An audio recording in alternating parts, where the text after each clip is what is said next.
Alrighty, deep stages of Vikings game plan, regular season preview, and we have a wonderful special guest joining us this week. First, Wobby from Vikings.com. Secondly, very happy to be joined by the well-respected Courtney Cronin, covers the team for ESPN and ESPN.com, and we begin here. Minnesota Vikings offensive identity. Stream your consciousness.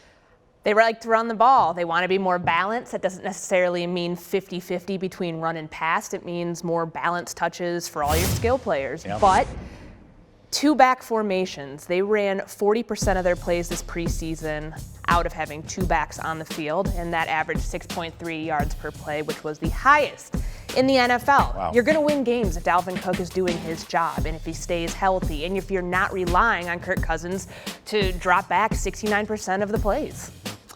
Amoebic, not anemic. We don't want to be anemic. Right. We want to be amoebic. I think they want to be versatile. And, you know, Courtney mentioned balance. And I think when we hear balance, you think 32 runs and 32 passes. I don't think that's what Zim and Stefanski and Kubiak mean when they talk about balance. What I think they mean is if in this game, because of their personnel, we need to throw 35 times, we want to be able to do that. If we're playing a team that's not great against the run, we want to be balanced enough to be able to run the ball a lot that week or in that game situation. So to me, I think if we're looking for one thing that identifies the Vikings offensive brand, I don't think you can do that with this offense. I think they want to be varying.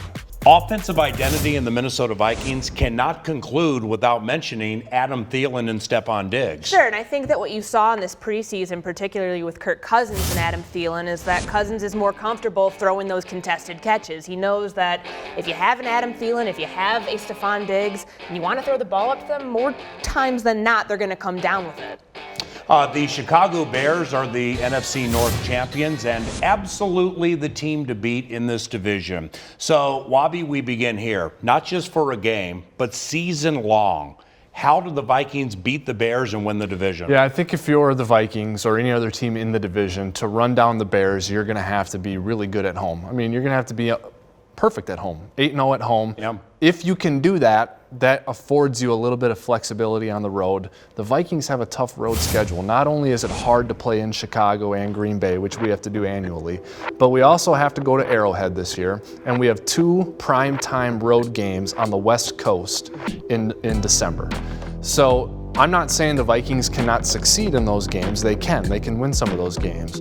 But the pressure is off you to have to sweep some of those December road games if you can be undefeated at home. So to reclaim supremacy in the division, I think it starts with being supreme at home and being undefeated at home. Ms. Cronin? Well, I actually have the Vikings winning the division. I don't know if I'm the only one at this table that does. You're probably not. Well, you put the team on, I think, 9 wins last year, and you're almost right. Yeah. And I think, what was Kirk's biggest knock last year? That he couldn't win the games in prime time. And while that first game in Chicago is 325, it's not technically a prime time game. Yeah.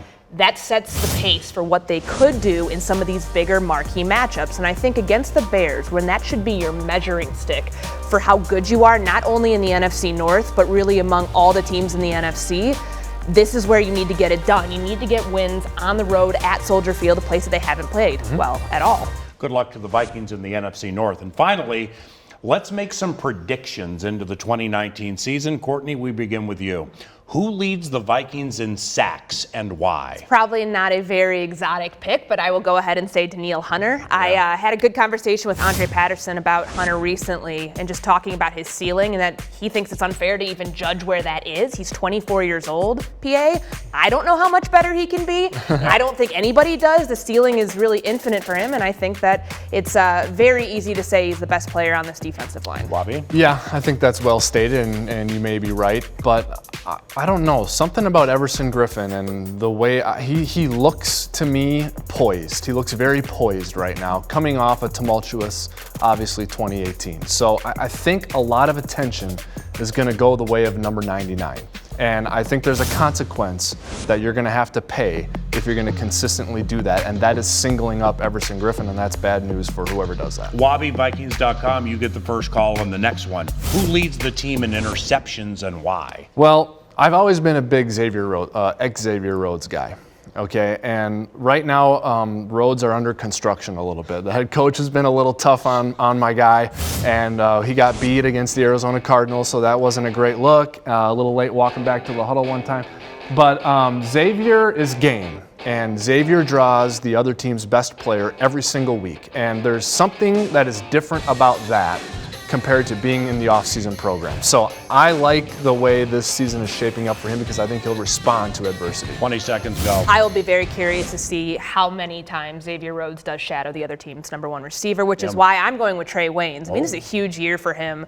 Going into a contract year, he wants to get that next big deal, earn a lot of money, and I think that the way that his progression has been over these last 3 seasons puts him in prime position, or last 4 seasons puts him in prime position to do big things this year. Great job. Thanks for helping. Courtney Cronin, ESPN, ESPN.com, Vikings Insider. Mike Wobschall from Vikings.com, and I'm Paul Allen for the Vikings Entertainment Network. Thanks for watching Vikings Game Plan.